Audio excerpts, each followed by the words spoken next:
Okay, we have now David Chalmers. We all know David for his work on consciousness, philosophy of mind in general, but also philosophy of language, metaphysics. Recently, for his work about verbal disputes, and his conscious mind is a classic for researchers in philosophy of mind and consciousness. And today, he will talk about grounding and analyticity. Great. Well, thanks very much to Javi for organizing this wonderful conference, and to Paolo and to all the other organizers for helping to put this event on. I should say at the start that my talk is only going to be very loosely connected to the topic of the conference on the question of ontology. I said this to Javi right at the start, back when he first invited me, and he assured me that it was somehow on topic. So, but just to say a couple of words to motivate some kind of connection to the question of ontology. So we have this topic, the question of ontology. Now, my colleague Alan Hyatt at the ANU has a whole collection of philosophical heuristics that some of you may know. And one of his philosophical heuristics is whenever you see the word "the," you should circle it in neon lights, because maybe there's some kind of presupposition or implication of uniqueness that's questionable. So I thought I would apply the Hayek heuristic and put the in the equivalent of neon lights. What do you mean, the question of ontology? I mean, my own view, I'm a pluralist about almost everything, so it's very unlikely there'd be only one question of ontology. But at the very least, we could go a bit more pluralistic by going to the questions of ontology. Actually, notably, you've still got the there, but it's no longer got the presupposition of implication of uniqueness. And surely there are multiple questions of ontology. I mean, back in the day when it's just one question of ontology, then I take it maybe, like at least the default question is something like what exists, or what is there? Quine's question, and then maybe other ones can compete with it for the competition, which is the question. But if we're pluralists, we don't need to decide what is the question of ontology. Instead, we can ask many questions of ontology. One question, the question, what exists? Another question is the question, what is fundamental? And another question is a question like, how does the non-fundamental relate to the fundamental? How do things that aren't fundamental, how are they built up out of the fundamentals? Now, it turns out I'm a little bit interested in the first question. I'm a lot more interested in the second and the third questions, the kind of questions I've worked on in metaphysics, in the metaphysics of mind, tying to questions, for example, about physicalism, dualism, idealism, are very much more in the realm of what is fundamental rather than what exists, and also how does the non-fundamental relate to the fundamental. So it's those aspects, it's those questions of ontology that I'll be particularly talking about today, in particular the third one. I guess that's related to what Jonathan recommends as the question of ontology, namely on what grounds what, and what you will hear. What is it for something to ground something else? So this is a project, this question number 3, on which I'll especially be focusing, is a project in what I think of as interlevel metaphysics. Javi asked me, can you just work interlevel metaphysics into the talk? So interlevel metaphysics, as I understand it, is how does the non-fundamental relate to the fundamental level. I suppose more generally it's how do various levels, which may both be non-fundamental, relate to each other. But let's focus especially on how the non-fundamental relates to the fundamental level. If, as many people think, the fundamental level is to be understood as some kind of micro level, microphysical level, then it's to be informally glossed as how the macro relates to the micro. And if you're interested in questions, say, about the likes of physicalism in potentially high-level domains, then interlevel metaphysics will be central. And there have been a number of different approaches to interlevel metaphysics over the last, 60, 70 years. I partly got into thinking about this. I was in a session at the APA a year ago on the topic of postmodal metaphysics. And partly this was motivated by a manuscript of Ted Sider where he advocates postmodal metaphysics. The metaphysical tools of choice change over time. In the 1950s and 60s, the preferred tools were concepts of meaning and analysis. In the 70s through the 90s, the tools became modal, and recently there's been a shift to new tools, which I will call postmodal. And the postmodal was meant to be new and cool, or something like that. Maybe the postmodal's been around long enough. Postmodal, anyone? I think it's got to be coming. So just to flesh that out a little bit, I guess here is something like the thought. There was a pre-modal metaphysics, which was the very bad, very old days of the 50s and 60s, where you did interlevel metaphysics via conceptual analysis. To reduce, say, G's to F's, you'll analyze the concept of G in terms of the concept of F. And this kind of approach has been taken in different ways by people from Carnap and Ryle, through the Australasian metaphysicians, Armstrong, Lewis, and Jackson. Amy Thomason is holding up that tradition grandly today. And I've got a lot of sympathy with this tradition myself. But then the thought is, okay, well, we had premodal metaphysics, but then, I don't know, what Kripke came along and said, you have necessity without analyticity or a priority, like water is H2O and still get metaphysical reductions, so analyticity and a priority aren't required for metaphysical reductions. So okay, let's try supervenience or necessitation instead. And maybe starting around the 70s was the heyday of this kind of modal interlevel metaphysics, which is merely the bad old days, where one did interlevel metaphysics via supervenience to reduce G's to F's. You show how F's can necessitate G's. And this is an approach taken by, some of the same figures in the first camp. Lewis and Jackson, for example, did a lot of this kind of modal interlevel metaphysics. Jaegwon Kim, who really pioneered a lot of work in supervenience, and again, others. But then, okay, the backlash to modal metaphysics, there are famous examples of Kit Fine on necessitation doesn't suffice for metaphysical reduction or grounding, like his cases involving Socrates and Singleton Socrates, or another kind of case which is often thrown around is the something like G.E. Moore's position on metaethics, which was non-naturalist about the normative, but nonetheless was committed to supervenience of the normative on the natural, while still seeing that normative is metaphysically primitive and not metaphysically reducible to the natural, all of which tends to at least problematize the question between necessity and metaphysical reduction or grounding. So that's led to postmodal metaphysics, the good new days, or at least the better newish, not quite so new days, interlevel metaphysics via grounding to reduce G's to F's.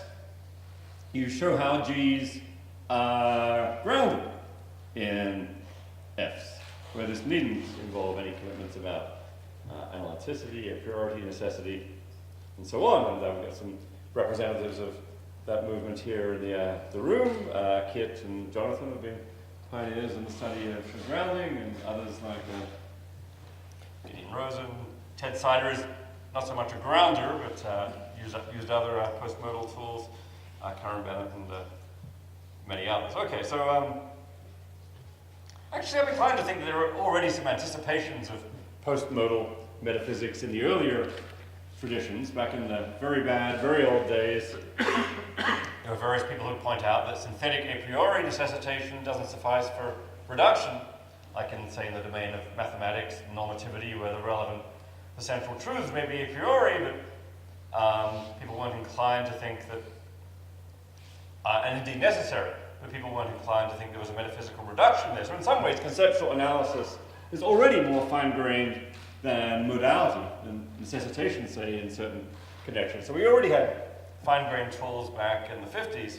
Back in the 90s, in the days of modal metaphysics, I think it was already recognized by many people that, say, physicalism entails supervenience. There are modal commitments to metaphysically reductive theses, but not modal, but not vice versa.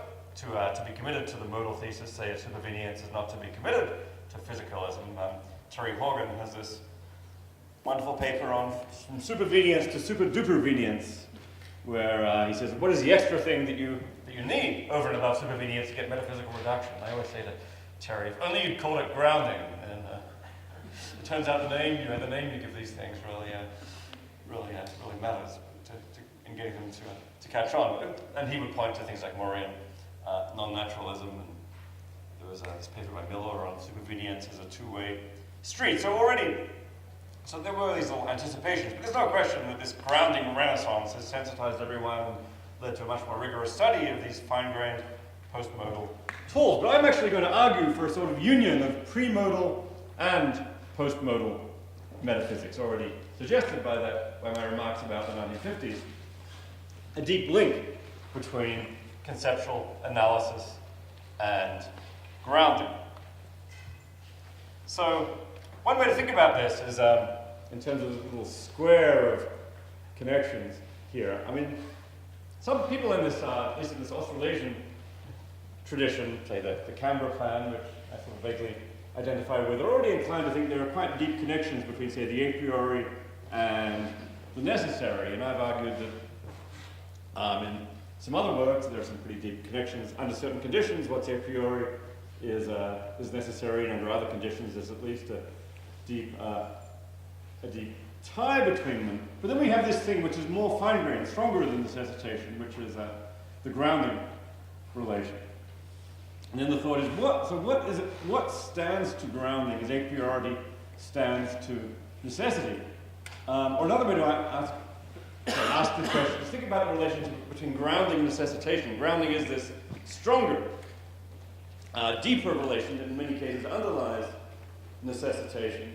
What is it that stands to a priori as grounding stands to necessitation? And my answer to both of those questions is going to be analyticity. And I'm going to try to argue for this. Analyticity is to grounding as a priori is to necessitation thesis. One way to motivate this square is to come at this through the lens of thinking about physicalism and anti-physicalist arguments of the kind I've given about in the domain of the mind-body problem.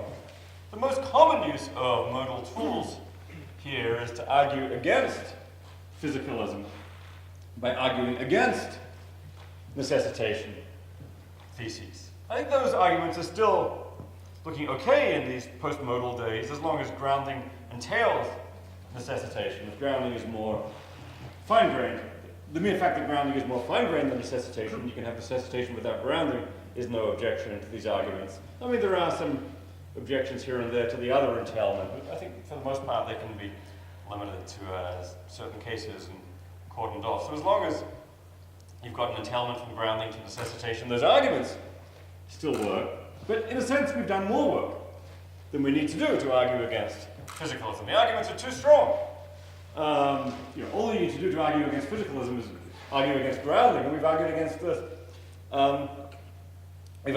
the weaker thesis of necessitation instead. So we've established a stronger conclusion. We've done more work than we need to do to argue against physicalism. So one thought is, what is it that these arguments actually do establish, and what arguments would be more proportionate in the age of grounding to argue against physicalism? I mean, epistemic arguments against physicalism argue against necessitation, and also against, and thereby against physicalism, by starting by an argument against a priori entailment, and then going on to make inferences to the falsity of physicalism. In the mind-body case, some of the central examples are conceivability arguments, where people conceive of physical duplicates that are not mental duplicates, zombies, inverted spectral cases, and so on. Frank Jackson's knowledge argument. Mary knows all the physical facts, but not all the facts about what it's like to see red. Those make the case against an a priori entailment and go on to infer the absence of a necessary connection and the falsity of physicalism. One way to connect those would be to make an epistemic argument against physicalism via modal claim, would be just via the simple Kantian thesis that a sentence S is necessary if and only if S is a priori. And, you know, some people maybe can't believe something like this. Maybe some people in the 20th century believe something like this. But at least in the popular mythology, Kripke comes along and debunks this universally believed claim by pointing to cases of the necessary a posteriori, like Hesperus is phosphorus, water is H2O, which are necessary but not a priori. Cases like Julius invented the zip, if anyone did, or the meter stick is 1 meter long if it exists, which are a priori but not necessary. And you might think, okay, well that's going to debunk the whole program of connecting the necessary and the a priori, and thereby debunk the whole program of making these epistemic arguments against physicalism. But there's a reasonably popular way of responding to those cases that maintains an attenuated connection between the necessary and the a priori that I've pursued through the lens of the two-dimensional program, as have a number of other people.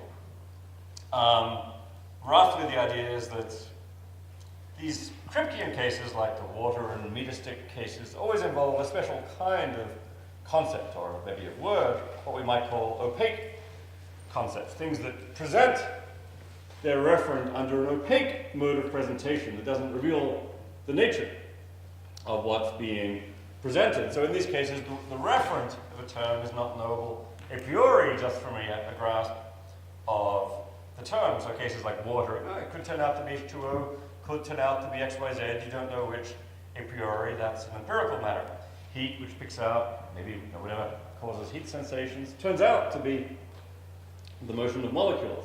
Likewise, for an Ames girdle, could turn out to be this person, that person. The reference not knowable a priori. These concepts are in a certain sense opaque. And these are to be contrasted with transparent concepts, which somehow present their reference in a way which is knowable a priori. Classic cases might be mathematical cases like 0 or plus, or certain relations like conscious, and maybe even, I would argue, certain mental properties like being conscious or believing, and so on. One way this is sometimes characterized is to say these are not just metaphysically rigid, but epistemically rigid. Pick out the same referent in all epistemically possible worlds. In a way, there's not the kind of epistemic gap between possessing the concept and knowing the referent. But there's a lot to be said about just how these things to be characterized and which concepts go which ways, but I'm going to take something like this on board in what follows. And then you get a revised Kantian thesis that connects the necessary and the a priori that goes something like this. When S involves only transparent concepts, S is necessary if and only if S is a priori. And you get all those Kripke-style cases where these come apart by bringing in opaque concepts. So this is one version of a story that lots of people have told. Philip Goff has a recent book where he really goes to town on the transparent concept way of pushing it, this kind of thesis. There are potential counterexamples here, which is a posteriori necessities that involve transparent concepts, what I call strong a posteriori concepts. Maybe there are candidates for this, like God existing. Maybe you say there's an omniscient being, and on your view that turns out to be necessary, even though it's not a priori, and all the terms are transparent. Maybe some views of laws of nature or mathematics. My view is that none of those are counterexamples, but that's a long story, which I'll skip over here. But anyway, if this works, you can argue against physicalism, the metaphysical thesis, by first arguing against a priori connections via, say, zombies and the knowledge argument. Use a transparency thesis or a 2D thesis to infer the absence of necessary connections here, and then infer the falsity of physicalism, because physicalism requires necessary connections, or grounding entails necessitation, so absence of necessitation, absence of grounding. Physicalism is false. So, okay. So that then, I think, hopefully, I'm committed to something like that working, so hopefully something like that might work.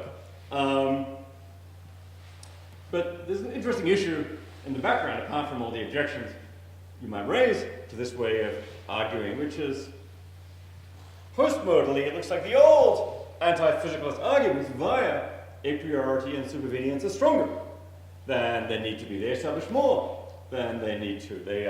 This absence of a priority entails the absence of necessitation, which is stronger than the absence of grounding. Is there a more proportionate way to argue against physicalism that only sort of directly establishes the absence of grounding?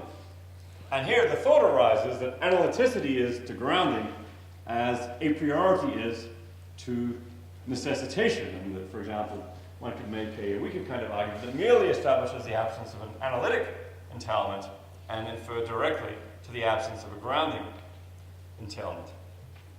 And that's where we get this nice little square, which was presented maybe a bit prematurely before. Analyticity to grounding is a priority is to necessitation. Okay, so there's any number of, and basically the rest of the talk is just, following up on the conceit of this square and not trying to make any really rigorous argument for the claim, but to explore the thesis and to see if it has at least some chance of being true. There's any number of obvious worries right at the start. One very obvious worry is that these have different objects. A priority is typically regarded as a property of propositions. You can know this proposition with a certain kind of justification. I suppose necessity is a property of propositions. Paradigmatically, and necessitation, I suppose, is a relation. Analyticity is typically regarded as a property of sentences, true in virtue of the meaning of the expressions involved. And grounding, I don't know, people think grounding is all kinds of things, objects in general, I guess. In some people's views, propositions are the primary objects of relative grounding. In other people's views, it's objects more generally. But to simplify, I'm going to understand all four as propositional notions. And the way in which I'm going to try and make that work is to say that propositions can be, first of all, I'll understand these as Fregean propositions, which are composed of things which involve senses. And then if you're a Fregean, you'll think there's a distinction between the cognitively significant and the cognitively insignificant propositions. And the cognitively insignificant ones correspond to the ones that we ordinarily think of as analytic or somehow trivial. Facts are true propositions, and I think it's fairly standard to think that the grounding relations at least obtain between facts. One set of facts can ground another or supervene on another. So then we get supervenience relations and grounding relations between facts that induce a corresponding relationship between propositions. Then, so as long as we can understand what it is for propositions then to ground each other or to be analytic, then we can at least state theses like this. And then, so an a priority necessitation thesis, pre-Kripke, would have been P necessitates Q if and only if P then Q is a priori. A corresponding analyticity grounding thesis, pre-Kripke, would be something like P grounds Q if and only if P then Q is analytic. Maybe some further conditions like, for example, P being true, and maybe there'll be some further conditions on something like priority and conceptual analysis. But let's run with the simple version to start with. So this is something that somebody might have put forward back in the 1950s. We had the notion of grounding floating around, but we thought it could be understood in terms of analyticity. Yeah, grounding is just analytic entailment and maybe a facticity. And other potential counterexamples to that? Well, there's, just as Kripke had counterexamples to the a priority necessitation thesis, we might find counterexamples to the analyticity grounding thesis, like, well, maybe X invented the zip, if X invented the zip, then X is Julius, is analytic on a natural way of understanding these things, where Julius is just stipulated as a name for whoever invented the zip. But it doesn't look like a grounding connection. Likewise, Y is H2O to Y is water looks like grounding connection, potentially, that's not analytic, or if you don't like analytic claims here in the grounding context. Let's just pick another example. So analyticity and grounding come apart in both directions. But okay, revise this in light of Kripke's counterexample. Take the same broadly 2D strategy and say when P and Q are composed of transparent concepts, P grounds Q, if and only if P then Q is analytic, and perhaps some further conditions. That will eliminate Kripke-style counterexamples.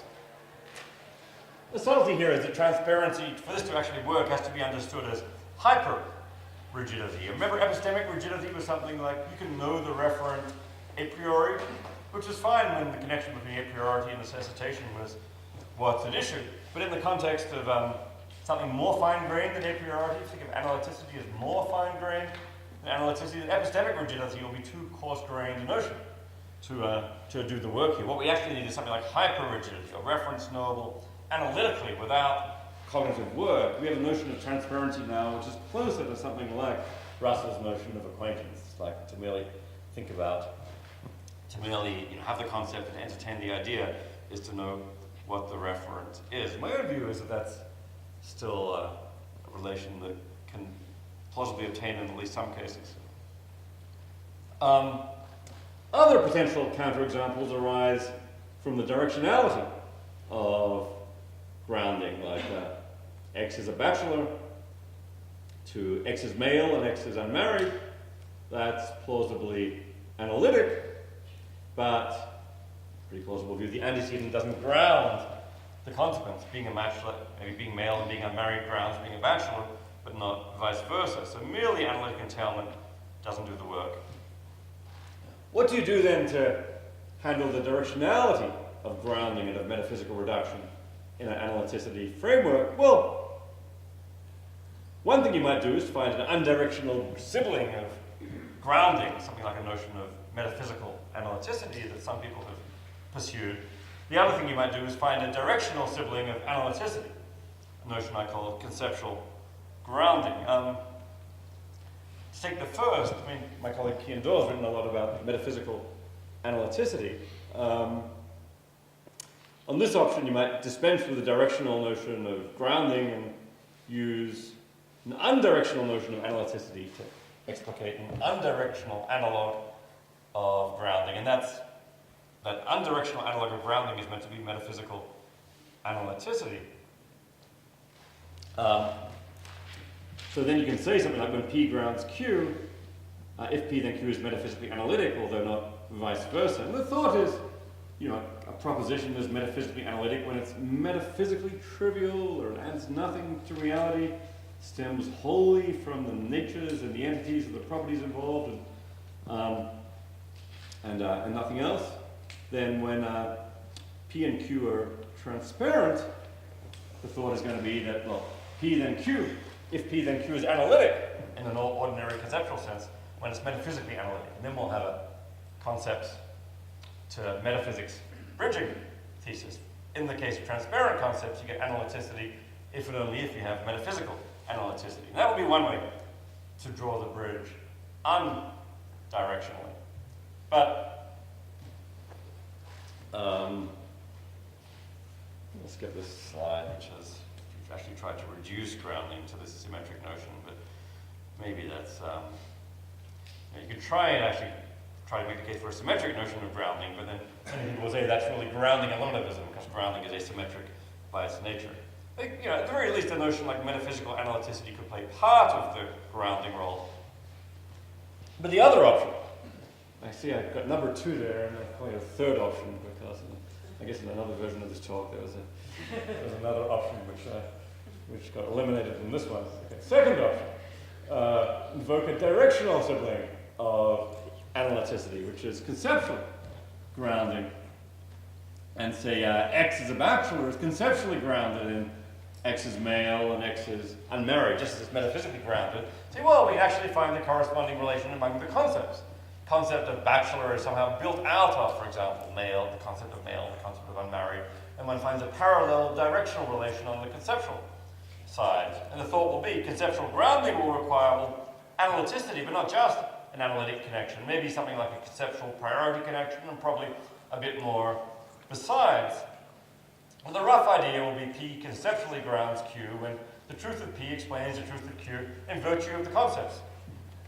In both, you can fully explain the truth of Q in terms of the truth of P, fully in virtue of the concepts involved. I'm not going to try and give a more precise definition of conceptual priority than that. For now, it's a substantial issue in its own right. There's different approaches you could take to both to conceptual grounding and to conceptual priority. On the classical model of concepts, where all concepts are composed from primitive concepts, C1 will be conceptually prior to C2 when C1 is a constituent of C2. On an inferentialist model of concepts, C1 is conceptually prior to C2 when inferences to C1 are partly constitutive of C2. So some special concepts serve as the anchors for inferences. Other concepts get their content in virtue of being inferences too, having inferential roles with respect to those primitive concepts. Or maybe you can take the notion of conceptual priority as primitive. Maybe you can explicate via the direction of understanding. And in one paper, I try to connect the notion, at least quite deeply, to the notion of verbal disputes. But those are alternatives. Anyway, just say you can get a notion of conceptual grounding off the ground. Then the revised thesis will be something like this. When P and Q are composed of transparent concepts, P metaphysically grounds Q if and only if P conceptually grounds Q. And that's going to be connecting this fine-grained metaphysical notion of grounding to a fine-grained conceptual notion of analyticity and of conceptual grounding. Okay, so far I just spelled out the thesis. I haven't tried to argue for it at all. Except to say it doesn't meet certain objections. I'm not really going to, this is not really a talk that gives arguments, but just, I'm in favor of arguments in general. So I thought I'd have at least one slide that kind of gestures towards an argument or three. First argument, this is a simpler picture.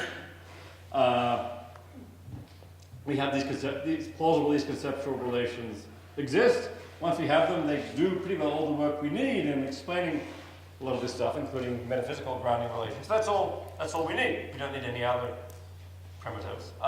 Second,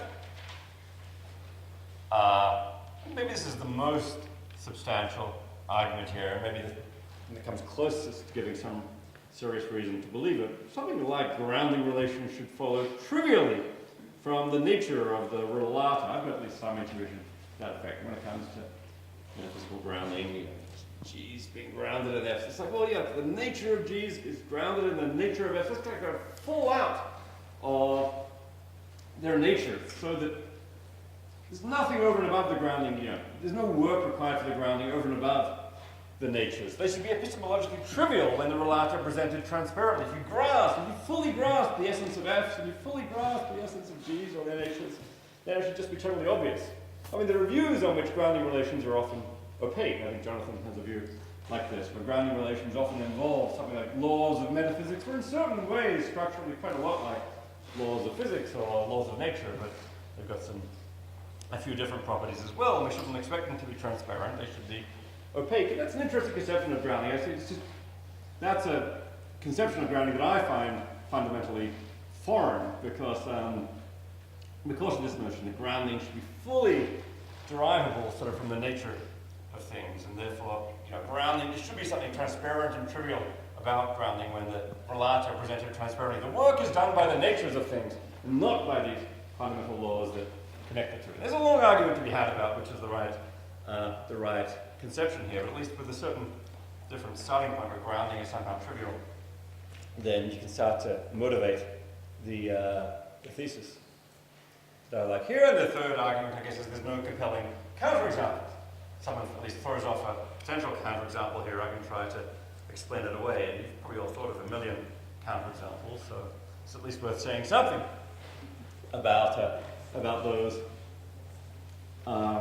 Maybe there are non-analytic grounding relations, like you might have things like H2O to water relations, or corresponding cases that don't involve identities. Well, I'm going to say fine.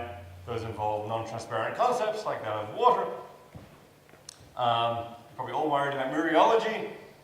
A lot of people, mereological grounding is not analytic. I think Amy Thomas has a definitive demonstration that mereological connections are analytic. Am I right? Yeah, good. So either they're analytic. I'm inclined to think mereological connections are, from paths to holes are analytic, although I'm kind of happy enough to say analytic relative to a framework. If you're in the pluralist object framework, then they turn out to be analytic. If you really want to go sort of framework independent about these things, then my own complicated views on ontological anti-realism come in and start thinking maybe some of these cases are indeterminate. But I'm inclined to think that at least in ordinary talk, various part-whole relations, when you've got these bits of a table, you get the whole table, are kind of trivially true and indeed analytically true relative to that framework. Natural to normative grounding. You might say, oh, if the normative is grounded in the natural, what ought to be the case is grounded in what is the case, but there's not plausibly an analytic connection there. Well, in that case, I'm inclined to agree the connection is not analytic, and be inclined to infer that's not actually a genuine grounding relation. The connection between the natural and the normative is too substantial to be a genuine grounding relation. That might lead one in the direction of normative non-naturalism, and maybe even might have some hints of the Morean open question argument, which I'll return to in just a moment. There's the worry that conceptual and metaphysical grounding tend to run in opposite directions. Like X has negative charge is metaphysically fundamental, but conceptually looks extremely non-fundamental. The concept of negative charge is built out of a lot of more complex concepts, say in something like the Ramsey theoretic way. I'm inclined to think, though, that holds only if the charge concept is opaque. The concept, the thing that plays such and such a role in physical theory will be opaque, but not if the concept is presented transparently. If it's all done transparently, I think you get to what's both conceptually and metaphysically fundamental as either something categorical or something structural, and they're both on a par with each other. So I'm running through the counterexamples fairly fast to get through the talk. There is a deeper question, I think, here about what is actually the priority between conceptual grounding and metaphysical grounding. What I'm calling here the Carnapian version, which is kind of suggested by maybe somewhat deflationary flavor about in metaphysics about the manner in which I'm saying all this. Some of the concepts come first and the metaphysics falls out. And that's one version of this picture. And you could put that picture by saying conceptual grounding grounds metaphysical grounding. When you have metaphysical grounding connections, those are somehow grounded in conceptual grounding relations. And presumably conceptual grounding grounds metaphysical grounding, both conceptually and metaphysically. But that's just one version, and I think it's optional. There's a non-Carnapian version, a less deflationary version, which is, I think, consistent with everything I've said, which is that metaphysical grounding grounds conceptual grounding. One holds if and only if the other one upholds, but somehow the metaphysical relations have priority. Maybe there are some properties out there in nature with metaphysical grounding relations among them. We have the ability to grasp those, sometimes transparently under certain concepts. When we do, those somehow induce an epistemological relation, an ability to grasp the connections between them, but the metaphysics comes before the concept. So the deflationary version says the metaphysical relations are metaphysically and conceptually grounded in conceptual relations. A grounds B because a transparent A concept grounds a transparent B concept. Metaphysical grounding grounded in conceptual grounding, concepts before metaphysics. And then you might worry about things like properties, objects that can't be grasped, how existential facts are grounded in singular facts. Okay, I'm not going to have time to say. There's various responses you can give there involving general conceptual necessities in the background. But let me get to the other view, which is the one that I like. The non-Carnapian version, which I'm becoming increasingly sympathetic with, actually. The somewhat less deflationary version that says metaphysical grounding grounds conceptual grounding. And I think this is in the spirit of Russell.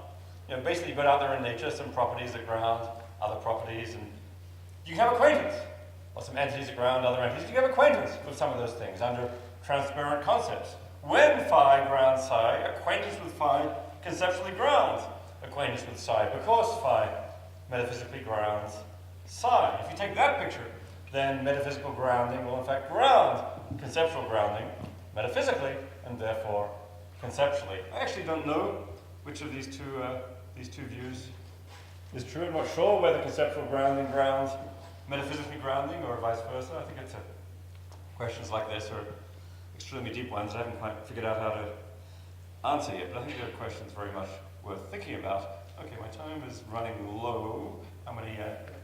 2 minutes. Okay, very good. Philosophical consequences. We could use failures there. On this view, you can use failures of analytic entailment, not just failures of a priori entailment, to diagnose failures of grounding. So, for example, if normative truths are not analytically entailed by natural truths, and both are transparent, then naturalism about the normative comes out false. Mental truths that are analytically entailed by physical truths, and both are transparent. Physicalism comes out false. So, among other consequences, this is actually a view, turns out, I always was a bit skeptical about the open question argument in metaethics, but now it starts not looking quite so bad. The open question argument says roughly given natural facts, normative facts, or at least an open question, whether they obtain, they don't follow trivially, so any normative facts are non-natural. Standard reaction, open question argument might falsify the existence of analytic entailment, but not the absence of a grounding connection. Won't falsify the existence of a grounding connection. But if this grounding thesis is right, and normative concepts are transparent, then hey, this open question argument is not so bad. This is not to say, and likewise for consciousness arguments. You could do the same thing against physicalism about consciousness. Now, I'm not saying these arguments are dialectically strong. I mean, they're not. I think these open question style arguments are not dialectically strong. There's just too many ways to reject them. You can say physical concepts are opaque. If many people want to do, you can say phenomenal concepts are opaque, or maybe normative concepts are opaque. And in particular, you can argue that this analyticity grounding thesis, which I'm arguing for, is an especially popular one, and it's an easy one to reject. So I would not be inclined to make this kind of argument sort of dialectically against physicalism. That's not to say that it's not a sound argument. I think it might be a sound argument. I was going to say a little bit about mathematics, which I'll skip. But then, okay, so to conclude, analyticity may, if all this is right, it's obviously extremely speculative and sketchy, analyticity might, in principle, provide a more fine-grained epistemic and semantic tool to serve as a guide to the more fine-grained metaphysical issues pertaining to grounding. Thanks.